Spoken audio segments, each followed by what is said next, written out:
মুভিটির শুরুতে আমরা গোয়েন নামের একজন সুন্দরী নার্সকে দেখি, যার চেহারা দেখতে একদম নিরীহ মনে হয়, কিন্তু ভেতরে ভেতরে সে ছিল একজন সাইকো নার্স। যখন অন্য নার্সরা রোগীর কষ্ট কমায়, সে কষ্ট বাড়তে দেখে স্বস্তি পায়। এভাবেই সে অনেক সুখী পরিবারের সাথে ফ্যামিলি নার্স হিসেবে মিশে। শুরুতে সবাই তাকে ঘরের অংশ মনে করতে শুরু করে। সে মিথ্যে যত্নের ভান করে ধীরে ধীরে পরিবারের এত কাছে চলে আসে যে সবাই তাকে বিশ্বাসযোগ্য মনে করতে শুরু করে। কিন্তু তখনই সে তাদের জীবন উলটপালট করে চলে যায়। যাই হোক, এখন আমরা গোয়েনকে এক হাসপাতালে দেখি, যেখানে সে এক বৃদ্ধ রোগীর যত্ন নিচ্ছে। সেই বুড়ি মহিলার শ্বাস নিতে কষ্ট হচ্ছিল, কিন্তু গোয়েন তার অক্সিজেন বাড়ানোর পরিবর্তে কমিয়ে দেয় এবং এতে করে তাকে খুব আনন্দ হয়।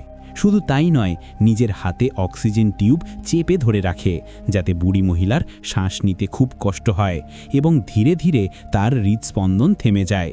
এরপর সে নিজেই বাইরে গিয়ে চিৎকার করতে শুরু করে যে, ডাক্তার তাড়াতাড়ি আসুন। চিৎকারের আওয়াজ শুনে ডাক্তার তাড়াতাড়ি ভিতরে আসে। সেই সময় গোয়েন দরজার কাছে দাঁড়িয়ে হালকা হাসছে, যা দেখে স্পষ্ট বোঝা যায় সে একজন সাইকো নার্স, যে মানুষকে কষ্টে দেখে নিজে স্বস্তি পায়। কিন্তু এবারের মতো ডাক্তার সেই রোগীর প্রাণ বাঁচিয়ে দেয়। গোয়েনের সেই বুড়ি মহিলার সাথে কোনো ব্যক্তিগত শত্রুতাও ছিল না, বরং সে এসব নিজের মজার জন্য করছিল। এরপর কেউ কোনো পদক্ষেপ নেওয়ার আগেই সে হাসপাতাল থেকে বেরিয়ে যায়। এরপর দৃশ্য বদলে আমরা এক বাড়িতে এক সুন্দর পরিবার দেখি, যেখানে টড এবং তার স্ত্রী মীরা তাদের ছেলে ম্যাক্সের সাথে থাকে। সকালের সময় মীরা রান্নাঘরে নাস্তা তৈরি করছে, কারণ টড অফিসে যাওয়ার জন্য বেরোতে চলেছে। টড এবং মীরা একে অপরকে খুব ভালোবাসে এবং দুজনে একে অপরকে খুব ভালোভাবে বোঝেও। ঠিক তখন ম্যাক্স তার ক্রাচের সাহায্যে হেঁটে সেখানে আসে এবং বলে, মা, আমার পায়ে ব্যথা করছে। ম্যাক্সের আসলে মাসকুলার ডিস্ট্রফি আছে, যার কারণে তার পায়ে শক্তি থাকে না এবং সে ক্রাচের সাহায্যেই হাঁটে। মীরা এটা শুনে চিন্তিত হয়, তাই টড বোঝায় যে ডাক্তার বলেছেন কিছু ব্যথা থাকবে, তাই চিন্তার দরকার নেই। ঠিক তখন আমরা দেখি গোয়েন সেখানে আসে। আসলে গোয়েনকে ম্যাক্সের যত্ন নেওয়ার জন্যই রাখা হয়েছে এবং সে পরিবারের সদস্যের মতো সেখানে থেকে ম্যাক্সের যত্ন নেয়। তারপর সবাই একসাথে নাস্তা করতে বসে। যে সময় ম্যাক্সের ক্রাচ পড়ে যায়, গোয়েন তৎক্ষণাৎ তা তুলতে সাহায্য করে, কিন্তু ঠিক তখন সে ক্রাচের গ্রিপ আলগা করে দেয়, যাতে পরে ম্যাক্স পড়ে যায়, কারণ তাকে কাউকে কষ্টে দেখতে ভালো লাগে। তারপর টড অফিসে যাওয়ার আগে যখন মীরা তার শার্ট ঠিক করছে, তখন গোয়েন তাদের দেখে ঈর্ষান্বিত হয়, কারণ গোয়েনের মনে টডের জন্য এক অদ্ভুত ইচ্ছে জেগে উঠেছে। টড চলে যাওয়ার পর মীরার বন্ধু ক্যারেন দেখা করতে আসে এবং দুজনে কথা বলছে। সেখানে গোয়েন ম্যাক্সের সাথে খেলতে খেলতে চুপি চুপি তাদের কথা শুনছে। ক্যারেন বলে, আমার মনে হয় তোমরা গোয়েনের উপর অতিরিক্ত ভরসা করছো, তোমাদের অন্য নার্স রাখা উচিত। মীরা বলে, না, গোয়েন ম্যাক্সের খুব ভালো যত্ন নেয় এবং সে আমাদের সাথে একদম পরিবারের সদস্যের মতো থাকে। কিন্তু সেই কথা শেষও হয় না যে ম্যাক্সের চিৎকার শুনে তারা বাইরে যায়, যেখানে ম্যাক্স পড়ে গিয়েছিল। মীরার আগে গোয়েনকে কথা শোনাতে শুরু করে, কিন্তু ম্যাক্স বলে গোয়েনের দোষ নয়, ক্রাচ ভেঙে গিয়েছিল।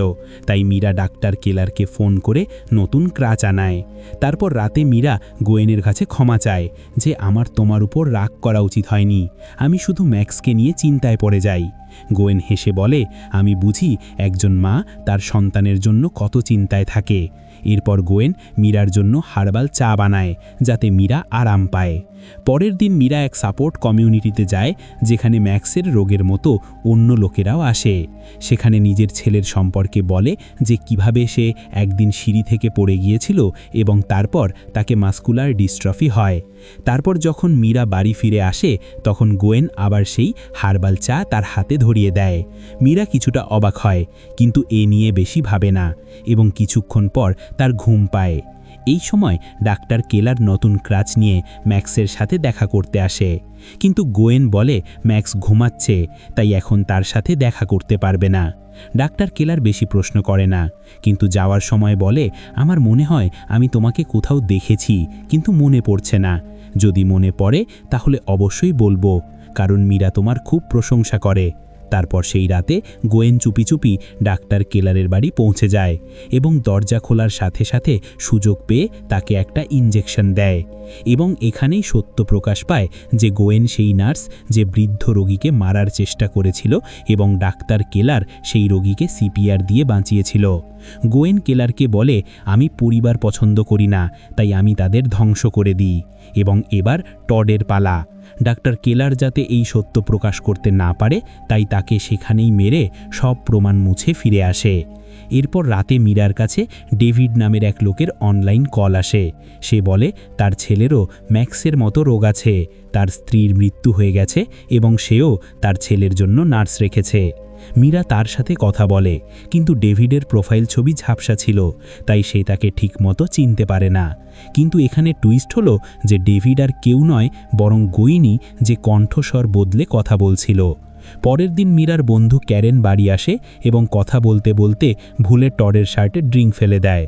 গোয়েন তা পরিষ্কার করতে নিয়ে যায় এবং সেই সময় ক্যারেনও এক ঘর থেকে তার ব্যাগ নিতে যায়। ঠিক তখন সে গোয়েনকে অদ্ভুতভাবে টডের শার্ট শুকতে দেখে, কিন্তু কাউকে কিছু বলে না, কারণ তার ভয় ছিল যে পরিবারের ঝগড়া হয়ে যাবে। এরপর রাতে গোয়েন আবার ডেভিড হয়ে মীরাকে কল করে কথা বলতে শুরু করে।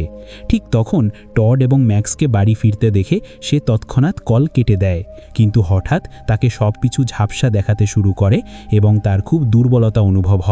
সে টডকে বলে, তুমি নিয়ে যাও, আমি এখন আসছি। কিন্তু তারপর দুর্বলতার কারণে কিছুক্ষণের মধ্যে তার চোখ লেগে যায়।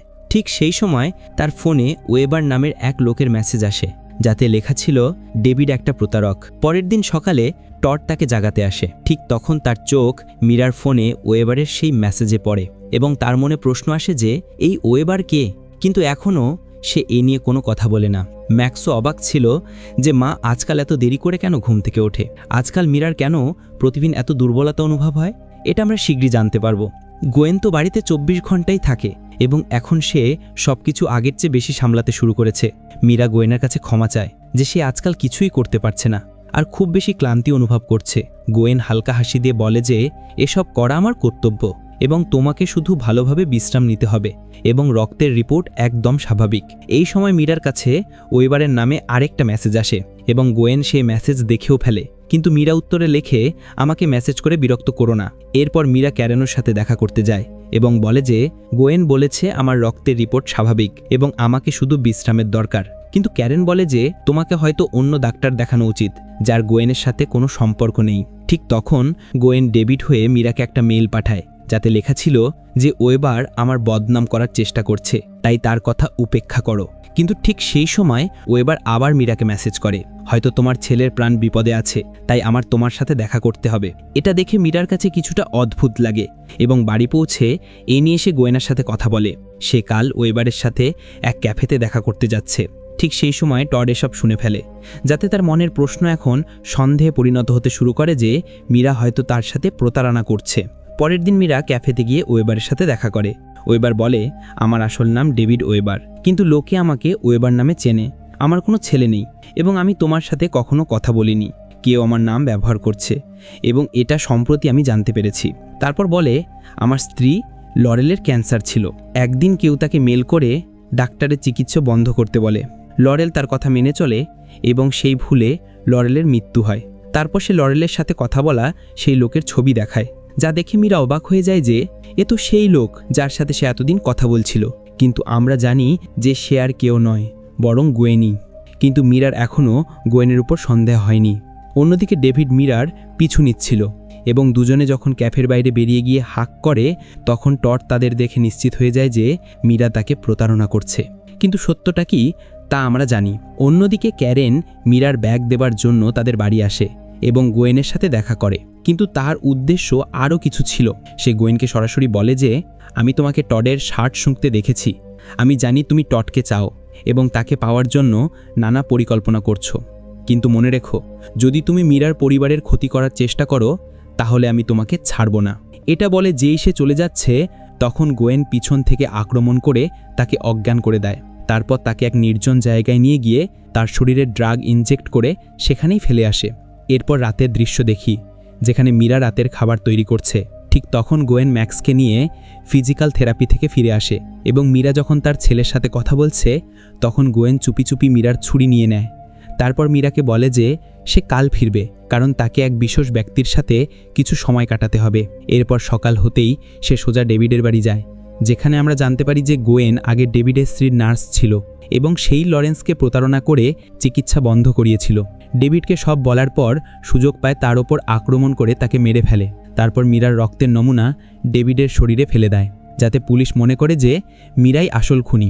এরপর রাতের সময় টড নেশায় বাড়ি ফেরে, কারণ সে ভাবছিল মীরা তার সাথে প্রতারণা করছে। সেই সময় মীরা ঘুমাচ্ছিল, তাই গোয়েন এই সুযোগের সদ্ব্যবহার করে তাকে ঘরে নিয়ে যায় এবং তার কাছে আসার চেষ্টা করে।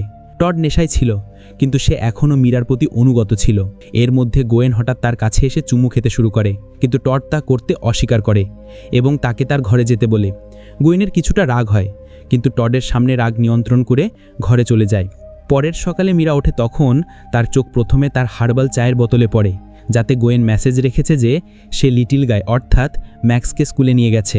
তার কিছুটা সন্দেহ হয়, তাই ডেভিডের মেসেজ চেক করে, যাতে সে প্রায়ই লিটিল গাই বলে তার ছেলের কথা বলতো। এটা সে জেনে ফেলেছে যে মেসেজকারী ব্যক্তি আসল ডেভিড নয়। কিন্তু গোয়েন যদি লিটিল গাই শব্দ ব্যবহার করে, তাহলে কি সেই ডেভিড হয়ে কথা বলছিল? এটা ভেবে তাকে এক ঝটকা লাগে এবং সে তৎক্ষণাৎ তার বোতল থেকে হার্বাল চা ফেলে দেয়, যার ভিতরে সাদা পাউডারের মধ্যে কিছু জমা ছিল। এর মানে এতদিন গোয়েন তাকে নেশার ওষুধ দিয়ে ঘুম পাড়িয়ে রাখত। তারপর সে গোয়েনের ঘরে যায়, যেখানে একটা বইয়ে বিষাক্ত ওষুধের তালিকা ছিল এবং বিছানার নিচে সে ওষুধের বোতলও রাখা ছিল। ঠিক তখন গোয়েন বাড়ি ফিরে আসে, তাই সে তৎক্ষণাৎ বাইরে এসে একদম স্বাভাবিকভাবে তার সাথে কথা বলে, যেন সে কিছুই জানে না। কিন্তু গোয়েনের কিছুটা সন্দেহ হয় এবং সে আবার সেই হার্বাল চা এনে দেয়। মীরা তার সামনে পান করার নাটক করে, যার পর গোয়েন ম্যাক্সকে প্রতিদিনের মতো থেরাপিস্টের কাছে নিয়ে বেরিয়ে যায়। এরপর মীরা আবার গোয়েনের ঘরে গিয়ে সেই ওষুধের ভিডিও রেকর্ড করে এবং গোয়েনের সব সত্য বলে দেয়। তারপর টডকে ফোন করে গোয়েনের সম্পর্কে কথা শুরু করে যে ঠিক তখন হঠাৎ গোয়েন আবার বাড়ি ফিরে আসে। মীরা তার কাছে ম্যাক্সের খোঁজ করে, কিন্তু তার অভিব্যক্তি থেকে গোয়েন বুঝে যায় যে মীরা তার আসল রূপ জেনে ফেলেছে। ঠিক তখন মীরা তৎক্ষণাৎ গাড়ির চাবি নিয়ে বেরিয়ে যেতে চায়, কিন্তু সে তাকে থামিয়ে বলে, চলো ম্যাক্সের কাছে যাই। মীরা ভয় পায় যে সে হয়তো ম্যাক্সকে কিছু করে ফেলবে, তাই চুপচাপ তার কথা মতো গাড়িতে বসে। পথে গোয়েন স্পষ্টভাবে বলে যে আমি মানুষকে কষ্টে দেখতে ভালোবাসি, যার কারণে আমি অনেক পরিবার ধ্বংস করেছি, কিন্তু তোমাদের পরিবার আমাকে এমন স্নেহ দিয়েছে যাতে আমি টডকে ভালোবেসে ফেলেছি, কিন্তু তাকে পাওয়ার জন্য আমাকে তোমার জায়গা নিতে হবে। অন্যদিকে টড ভয়ভীত হয়ে বাড়ি পৌঁছে, যেখানে মীরা তার ফোন ফেলে গিয়েছিল। মীরার রেকর্ড করা ভিডিও দেখে গোয়েনের আসল রূপ জেনে অস্থির হয়ে পড়ে। এদিকে গোয়েন মীরাকে তার পুরনো বাড়িতে নিয়ে যায়, যেখানে মীরা চিন্তায় পড়ে ম্যাক্সকে খুঁজতে শুরু করে যে সে হয়তো ম্যাক্সকে বন্দি করে রেখেছে। কিন্তু গোয়েন একদম সাইকোর মতো কথা বলতে শুরু করে যে ম্যাক্স এখনও থেরাপিস্টের কাছে এবং তুমি চিন্তা করো না, আমি আমার ছেলের কিছু হতে দেব না। আমি টডকে ভালোবাসি এবং তোমাকে শুধু চুপচাপ অদৃশ্য করে তোমার জায়গা নিতে চাই। আমি তোমাদের পরিবারের কত যত্ন নিয়েছি, এখন এর পুরস্কার তো আমাকে পেতে হবে। এসব শুনে মীরা ভয়ে কাঁপতে থাকে এবং পালানোর চেষ্টা করে, কিন্তু গোয়েন তাকে থামিয়ে মারার চেষ্টা করে এবং দুজনের মধ্যে লড়াই শুরু হয়। গোয়েন তার গলা চেপে ধরে প্রাণে মেরে ফেলার চেষ্টা করে। ঠিক তখন মীরা একটি পাত্র তুলে তার মাথায় আঘাত করে, যাতে সে অজ্ঞান হয়ে সেখানেই পড়ে থাকে। এরপর মীরা বাড়ি চলে আসে এবং তারপর আমরা কাহিনীর শেষ দৃশ্যে পৌঁছে যাই, যেখানে টড এবং মীরা তাদের ছেলের সাথে আবার তাদের পুরনো এবং সুখী জীবন ফিরে পেয়েছে। এরপর গোয়েনকে আর দেখানো হয় না, শুধু জানা যায় যে তার খেলা এখন শেষ এবং খুনের মামলায় সে সারা জীবন জেলের সাজা ভোগ করছে। আর এইভাবে এই কাহিনী এখানেই শেষ হয়ে যায়।